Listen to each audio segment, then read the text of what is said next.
ಎಲ್ಲರಿಗೂ ನಮಸ್ಕಾರ. ಮಿತಾಸ್ kitchen and life ಸ್ಟೈಲ್ಗೆ ಸ್ವಾಗತ. ಸ್ನೇಹಿತರೆ, ಇಲ್ಲಿ ನೋಡಿ, ನಾನು ಸೋಯಾ ಚಂಕ್ಸ್ ತಗೊಂಡಿದ್ದೇನೆ.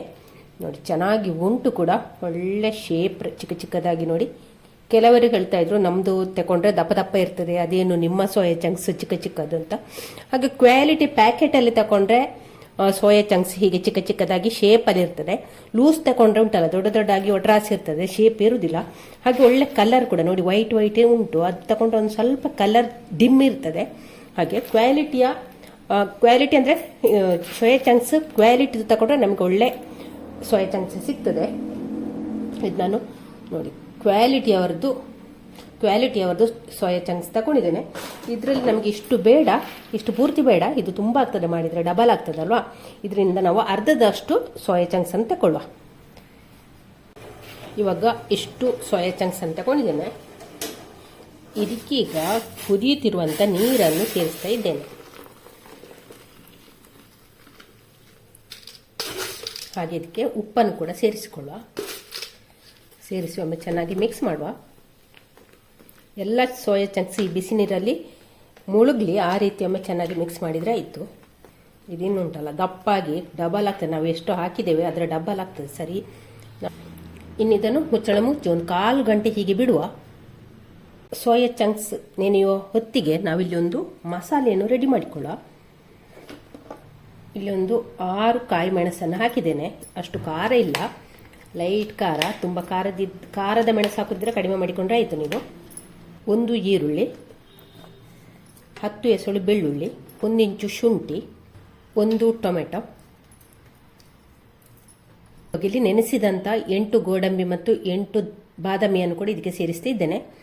ಗೋಡಂಬಿ ಮತ್ತು ಬಾದಾಮಿ ಇಲ್ಲದಿದ್ದರೆ ತೆಂಗಿನಕಾಯಿ ತುರಿ ಕೂಡ ಹಾಕಿಕೊಳ್ಳಬಹುದು, ಒಂದು ಸ್ವಲ್ಪ. ಇವಾಗ ಇಲ್ಲಿ 1 ಹಿಡಿಯಷ್ಟು ಕೊತ್ತಂಬರಿ ಸೊಪ್ಪು, ಹಾಗೆ ಅರ್ಧ ಹಿಡಿಯಷ್ಟು ಪುದೀನ ಸೊಪ್ಪು. ಇವಾಗ ಇದನ್ನೆಲ್ಲ ಮುಚ್ಚಳ ಮುಚ್ಚಿ ನಯವಾಗಿ ರುಬ್ಬಿಕೊಂಡು ಬರುವ. ಈಗ ಈ ರುಬ್ಬಿದಂಥ ಮಸಾಲೆಗೆ ಒಂದು 10 ಕಾಳು ಮೆಣಸು, 4 ಲವಂಗ, 1 ತುಂಡು ಚಕ್ಕೆ, ಸ್ಟಾರು 1 ಎಸಳು ಹಾಕ್ಕೊಂಡಿದ್ದೇನೆ. ಹಾಗೆ 1/4 ಸ್ಪೂನ್ನಷ್ಟು ಸೋಂಪು, ಬಡೆ ಸೋಂಪು ಅಂತವಲ್ಲ ಅದು. ಇವಾಗ ಇದನ್ನೆಲ್ಲ ಜೊತೆಯಲ್ಲಿ ಈಗ ನಯವಾಗಿ ರುಬ್ಬಿಕೊಂಡು ಬರುವ. ಇವಾಗ ಇಲ್ಲಿ ನೋಡಿ, ಮಸಾಲೆಯನ್ನು ನಯವಾಗಿ ರುಬ್ಬಿಕೊಂಡಾಯಿತು. ಇವಾಗ ಇದನ್ನು ಕೂಡ ಪಕ್ಕಕ್ಕೆ ಇಟ್ಟುಕೊಳ್ಳುವ. ಸೋಯಾ ಚಂಕ್ಸನ್ನು ನೀರಲ್ಲಿ ನೆನೆ ಹಾಕಿ ಒಂದು ಅರ್ಧ ಗಂಟೆ ಆಯಿತು. ನೋಡಿ, ಎಲ್ಲ ಕೂಡ ಡಬಲ್ ಆಗಿದೆ, ಎಲ್ಲ ಕೂಡ ನೋಡಿ ದಪ್ಪ ದಪ್ಪ ಆಗಿದೆ. ಇವಾಗ ಈ ನೀರನ್ನೆಲ್ಲ ಸೋಸಿಕೊಳ್ಳುವ. ನೀರನ್ನೆಲ್ಲ ಸೋಸಿಕೊಂಡು ತಣ್ಣೀರಿಗೆ ಹಾಕಿ ಹಿಂಡಿ ಇದನ್ನು ನಾವು ತೆಗಿಬೇಕು. ಇವಾಗ ನೋಡಿ, ಬಿಸಿ ನೀರಿಂದ ತೆಗೆದು ಇದನ್ನೆಲ್ಲ ತಣ್ಣೀರಿಗೆ ಹಾಕಿದ್ದೇನೆ. ತಣ್ಣೀರಿಗೆ ಹಾಕಿದ ನಂತರ ಇದನ್ನು ಚೆನ್ನಾಗಿ ಹೀಗೆ ಹಿಂಡಿ ತೆಗಿಬೇಕು. ತುಂಬ ಸಲ ನಾನು ಇದನ್ನು ತೋರಿಸಿದ್ದೇನೆ ನೋಡಿ. ಈ ನೊರೆಯ ಅಂಶ ಎಲ್ಲ ಹೋಗಬೇಕು. ಆನಂತರ ಹೀಗೆ ಹಾಕಿ ಮಾಡಿದರೆ ಆಯ್ತು. ನೋಡಿ, ಹಿಂಡಿ ಸೋಯಾ ಚಂಕ್ಸಲ್ಲಿರುವಂಥ ನೀರನ್ನೆಲ್ಲ ಹಿಂಡಿ ತೆಗಿಬೇಕು. ಆನಂತರ ಒಂದು ಪ್ಲೇಟಿಗೆ ಹಾಕಿಕೊಂಡ್ರೆ ಆಯಿತು. ಎಲ್ಲವನ್ನು ಕೂಡ ಇದೇ ರೀತಿ ಮಾಡಿಕೊಳ್ಳುವ. ನೋಡಿ, ಸೋಯಾ ಚಂಕ್ಸನ್ನು ಹಿಂಡಿಕೊಂಡು ಆಯಿತು. ನೋಡಿ, ಈ ರೀತಿ ನೊರೆ ಬರ್ತದೆ, ಅದನ್ನೆಲ್ಲ ತೆಗಿಬೇಕು. ನೋಡಿ, ಈ ರೀತಿ ಮಾಡಿಕೊಂಡ್ರೆ ಆಯಿತು. ಇವಾಗ ಇಲ್ಲೊಂದು ಮಣ್ಣಿನ ಚಟ್ಟಿಯನ್ನು ಸ್ಟವ್ ಮೇಲೆ ಇಟ್ಟಿದ್ದೇನೆ. ಅದಕ್ಕೆ ಈಗ ಒಂದು 2 ಟೇಬಲ್ ಸ್ಪೂನಷ್ಟು ಕೊಬ್ಬರಿ ಎಣ್ಣೆಯನ್ನು ಹಾಕ್ತಾ ಇದ್ದೇನೆ. ಎಣ್ಣೆ ಬಿಸಿ ಆಗ್ತಾ ಬರುವಾಗ ಇಲ್ಲಿ ಚಿಕ್ಕ ಸೈಜಿದ್ದು 2 ಈರುಳ್ಳಿಯನ್ನು ಹೀಗೆ ಚಿಕ್ಕದಾಗಿ ಕಟ್ ಮಾಡಿ ಇಟ್ಕೊಂಡಿದ್ದೇನೆ. ಅದನ್ನೀಗ ಈ ಎಣ್ಣೆಗೆ ಸೇರಿಸುವ. ಹಾಕಿ ಈಗ ಇದನ್ನೊಮ್ಮೆ ಈರುಳ್ಳಿಯನ್ನೊಮ್ಮೆ ಫ್ರೈ ಮಾಡುವ. ಸ್ವಲ್ಪ ಟ್ರಾನ್ಸ್ಪರೆಂಟ್ ಆಗಬೇಕು, ಆ ರೀತಿ ಫ್ರೈ ಮಾಡಿಕೊಳ್ಳುವ. ಇಲ್ಲಿ ಈರುಳ್ಳಿ ನೋಡಿ ಒಂದು ಸ್ವಲ್ಪ ಕೆಂಪಗಾಗ್ತಾ ಬಂತು. ಈ ಹೊತ್ತಿಗೆ ನಾವು ರುಬ್ಬಿಟ್ಟುಕೊಂಡಂಥ ಮಸಾಲೆಯನ್ನು ಸೇರಿಸುವ. ಮಸಾಲೆಯನ್ನು ರುಬ್ಬುವಾಗ ನಾವು ಫ್ರೈ ಮಾಡಲಿಲ್ಲ, ಅಂತೆಯೇ ರುಬ್ಬಿದ್ದಲ್ಲ ಹಸಿಯಾಗಿ. ಹಾಗಾಗಿ ಈ ಎಣ್ಣೆಯಲ್ಲಿ ಒಂದು ಸ್ವಲ್ಪ ಇದು ಫ್ರೈ ಆಗಬೇಕು ಮಸಾಲೆ. ಇವಾಗ ಇಲ್ಲಿ ನೀರೇನು ಹಾಕೋದು ಬೇಡ, ಅಂತೆಯೇ ಈ ಗಟ್ಟಿ ಮಸಾಲೆಯನ್ನು ಒಮ್ಮೆ ಚೆನ್ನಾಗಿ ಫ್ರೈ ಮಾಡುವ. ಮಸಾಲೆ ಎಣ್ಣೆಯಲ್ಲಿ ಒಮ್ಮೆ ಚೆನ್ನಾಗಿ ಫ್ರೈ ಆಗಬೇಕು, ಅಂದರೆ ಹಸಿ ವಾಸನೆ ಎಲ್ಲ ಹೋಗಬೇಕು ಇದ್ರದ್ದು. ಕಡಿಮೆ ಉರಿಯಲ್ಲಿ ಮಸಾಲೆಯನ್ನು ಹುರಿಯುವುದು ಒಂದು 3 ನಿಮಿಷ ಆಯಿತು. ನೋಡಿ, ಹುರಿದ ನಂತರ ಒಂದು ಸ್ವಲ್ಪ ಹೊತ್ತು ಹೀಗೆ ಅಗಲ ಮಾಡಿ ಬಿಡಬೇಕು ಪಾತ್ರೆಯಲ್ಲಿ ಹೀಗೆ. ಆನಂತರ ಹೀಗೆ ಮಗುಚಿಕೊಂಡ್ರೆ ಆಯಿತು. ಈ ಹೊತ್ತಿಗೆ ಇಲ್ಲಿ ನಾನು ಈ ಸೋಯಾ ಚಂಕ್ಸನ್ನು ಇದಕ್ಕೆ ಹಾಕ್ತಾ ಇದ್ದೇನೆ.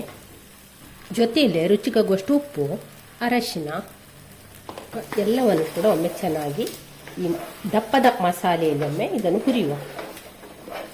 ನೀರು ಹಾಕೋದು ಬೇಡ. ಇವಾಗ ಇದನ್ನು 1 ನಿಮಿಷ ಮುಚ್ಚಳ ಮುಚ್ಚುವ. 1 ನಿಮಿಷದ ನಂತರ ಮುಚ್ಚಳ ತೆಗೆದು ಇದನ್ನೊಮ್ಮೆ ಚೆನ್ನಾಗಿ ಇದನ್ನು ಮಗುಚಿಕೊಳ್ಳುವ. ಪುನಃ 1 ನಿಮಿಷ ಮುಚ್ಚಳ ಮುಚ್ಚುವ. ಮಿಕ್ಸರ್ ಜಾರ್ ತೊಳೆದಂಥ ನೀರನ್ನು ಇದಕ್ಕೆ ನಾನು ಸೇರಿಸ್ತಾ ಇದ್ದೇನೆ. ಹಾಕಿ ಒಮ್ಮೆ ಚೆನ್ನಾಗಿ ಮಗುಚುವ. ಈಗ ಇದಕ್ಕೆ ಇನ್ನೊಂದು ಲೋಟದಷ್ಟು ನೀರನ್ನು ಹಾಕ್ತಾ ಇದ್ದೇನೆ. ಹಾಕಿ ಒಮ್ಮೆ ಚೆನ್ನಾಗಿ ಮಿಕ್ಸ್ ಮಾಡುವ. ನೋಡಿ ಗ್ರೇವಿ ಈ ಹದದಲ್ಲಿ ಉಂಟು, ನೋಡಿ ಈ ರೀತಿ ಉಂಟು. ಇದು ಇನ್ನೊಂದು ಸ್ವಲ್ಪ ದಪ್ಪ ಆಗಬೇಕು. ಇವಾಗ ನಾವು ಇದಕ್ಕೆ ಮುಚ್ಚುವ. ಇವಾಗ ಇಲ್ಲಿ ನಾನು 1 ಟೀ ಸ್ಪೂನಷ್ಟು ಧನಿಯಾ ಪೌಡ್ರನ್ನು ಹಾಕ್ತಾ ಇದ್ದೇನೆ. 1/4 ಟೀ ಸ್ಪೂನಷ್ಟು ಜೀರಿಗೆ ಪೌಡ್ರು, ಒಂದು ಚಿಟಿಕೆ ಮೆಂತೆ ಹಾಕಿ ಒಮ್ಮೆ ಚೆನ್ನಾಗಿ ಮಿಕ್ಸ್ ಮಾಡುವ. ಇನ್ನು ಇದನ್ನೊಂದು 10 ನಿಮಿಷ ಚೆನ್ನಾಗಿ ಬೇಯಿಸ್ಕೊಂಡ್ರೆ ಸಾಕು.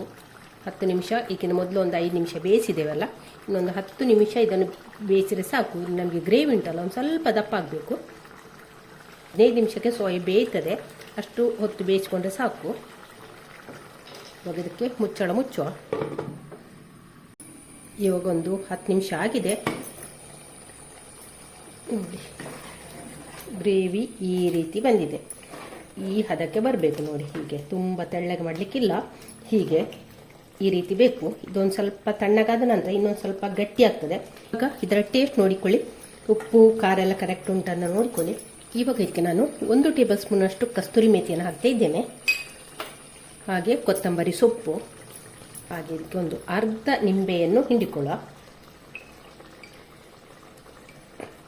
ಇವಾಗ ಇದಕ್ಕೆ ಕೊನೆಯ ಹಂತಕ್ಕೆ ಈಗ ನಿಂಬೆ ರಸವನ್ನು ಹಾಕ್ತಾ ಇದ್ದೇನೆ. ಹಾಗೆ ಸ್ಟವ್ ಆಫ್ ಮಾಡಿದ್ದೇನೆ. ಒಮ್ಮೆ ಚೆನ್ನಾಗಿ ಇದನ್ನು ಮಿಕ್ಸ್ ಮಾಡುವ. ನೋಡಿ ಇವಾಗ ನೋಡಿ ನಮ್ಮ ಸೋಯಾ ಚಂಕ್ಸ್ ಚಾಪ್ಸ್ ಎಷ್ಟು ಚೆನ್ನಾಗಿ ಬಂದಿದೆ ನೋಡಿ, ತುಂಬಾ ಚೆನ್ನಾಗಿ ಬಂದಿದೆ. ಇದು ನಮಗುಂಟಲ್ಲ ಚಪಾತಿ, ರೋಟಿ, ರೈಸ್ ಎಲ್ಲ ಒಳ್ಳೆಯದಾಗ್ತದೆ, ಸೂಪರ್ ಕಾಂಬಿನೇಷನ್. ನೀವು ಕೂಡ ಒಂದ್ಸಲ ಟ್ರೈ ಮಾಡಿ ಆಯಿತಾ. ನೋಡಿ ಸ್ನೇಹಿತರೆ, ಈ ರೆಸಿಪಿ ನಿಮಗೆ ಇಷ್ಟ ಆದರೆ ಒಂದ್ಸಲ ಟ್ರೈ ಮಾಡಿ ಆಯಿತಾ. ತುಂಬಾ ಅದ್ಭುತವಾದ ರೆಸಿಪಿ ಇದು. ನಮಗೆ ರೈಸ್ ಜೊತೆಯೂ ಒಳ್ಳೆಯದಾಗ್ತದೆ, ಹಾಗೆ ರೋಟಿ, ಚಪಾತಿ, ಪರೋಟ ಇದಕ್ಕೆಲ್ಲ ಬೆಸ್ಟ್ ಕಾಂಬಿನೇಷನ್. ನೀವು ಕೂಡ ಒಂದ್ಸಲ ಟ್ರೈ ಮಾಡಿ. ಹಾಗೆ ವಿಡಿಯೋ ಇಷ್ಟ ಆದರೆ ಲೈಕ್, ಶೇರ್, ಕಮೆಂಟ್ ಮಾಡಿ. ಚಾನಲ್ ಯಾರಾದರೂ ಹೊಸಬ್ರು ಇದ್ದರೆ ಪ್ಲೀಸ್ ಸಬ್ಸ್ಕ್ರೈಬ್ ಮಾಡಿಕೊಂಡು ಚಾನಲನ್ನು ನೋಡಿ. ಥ್ಯಾಂಕ್ ಯು ಸ್ನೇಹಿತರೆ.